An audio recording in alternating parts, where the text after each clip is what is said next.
Bhestan police drum લઈને civil પહોંચી કટરથી કાપતા યુવતીની લાશ મળી. એકલારા ભાણોદરા રોડ પર અવાવરૂ સ્થળેથી ડ્રમમાં ભરેલી લાશ મળી. પ્લાસ્ટિકના ડ્રમમાં લાશ સાથે કપડાના ડૂચા રેતી ભરી દેવાઈ. ભેસ્તાન પોલીસ મથકની હદમાં અવાવરૂ જગ્યાએથી શંકાસ્પદ ડ્રમ મળી આવ્યું હતું. લાશ હોવાની આશંકા સાથે પોલીસ વજનદાર ડ્રમ લઈ સિવિલ હોસ્પિટલ પહોંચી હતી. જ્યારે રાત્રે કટરથી સિમેન્ટ ભરેલું આ ડ્રમ કાપતા તેમાંથી યુવતીની ડેડ બોડી મળી આવી હતી.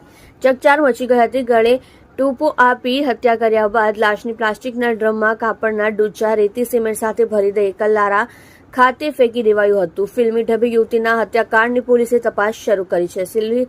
સિવિલના આધારભૂત સૂત્રો પાસેથી મળતી વિગતો પ્રમાણે મંગળવારે સાંજે ભેસ્તાન સિમેન્ટ ભરેલું ડ્રમ લઈને સિવિલ હોસ્પિટલ પહોંચી હતી. ભારેખમ ડ્રમ થોડું ખુલ્લું હતું અને પગ જેવું દેખાતા લાશ હોવાની આશંકા પોલીસે વ્યક્ત કરી હતી, જેને પગલે સિવિલના તબીબો પણ ચોંકી ગયા હતા. પોસ્ટમોર્ટમ રૂમમાં આ ડ્રમ મુકાયું હતું. 5 ફૂટના આ ડ્રમની તોડવા એકતા ટ્રસ્ટના અબ્દુલ મલબારી અને તેમની ટીમની મદદ લેવાઈ હતી. બીજી તરફ એફએસએલની ટીમ પણ સિવિલ દોડી હતી. ભારે જહેમત કટરથી ડ્રમ તોડવાનું શરૂ કરાતા જ પોલીસ, તબીબો સહિત સૌ કોઈ અવાક થઈ ગયા હતા. ડ્રમ તોડાતા તેમાંથી યુવતીની લાશ મળી આવી હતી. યુવતીની લાશ ઊંધી ભરવામાં આવી હતી. યુવતીની લાશ જેમાંથી મળી છે તે બાંધકામ સાઇટ પર પાણી ભરવાનું પ્લાસ્ટિકનું ડ્રમ હતું. ડ્રમમાં યુવતીનું માથું અંદરની સાઈડે અને પગ બહારની સાઈડે હતા.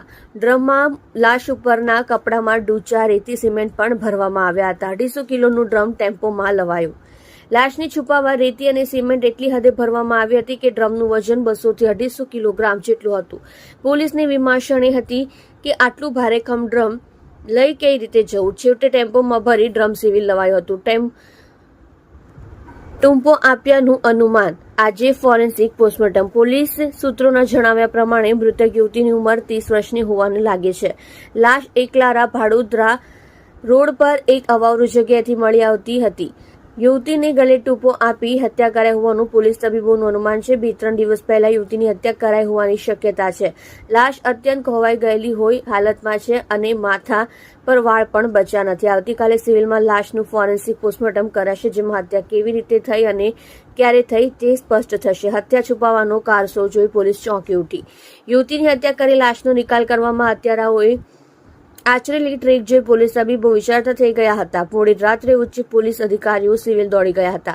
ભેસ્તાન પોલીસે હત્યાનો ગુનો નોંધવાની તજવીજ હાથ ધરવા સાથે જ્યાંથી ડેડ બોડી મળી છે તે વિસ્તારના સીસીટીવી ફૂટેજ મેળવવામાં દોડધામ કરી છે. પોલીસે સ્થાનિક વિસ્તારના લોકોના નિવેદન લેવાની કવાયત હાથ ધરી હોવાનું પણ જાણવા મળે છે.